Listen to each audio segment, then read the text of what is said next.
Hello guys, in today's video I'm gonna show you how to find blog settings on your account on Roblox, easy and quick. First click here and now here you'll find blog settings.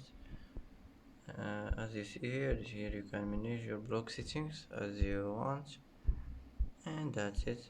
That's how to manage and find blog settings on your account on Roblox, easy and quick. And that's it for today. And that's it for today's video. If you like this video, don't forget to like and don't forget to subscribe.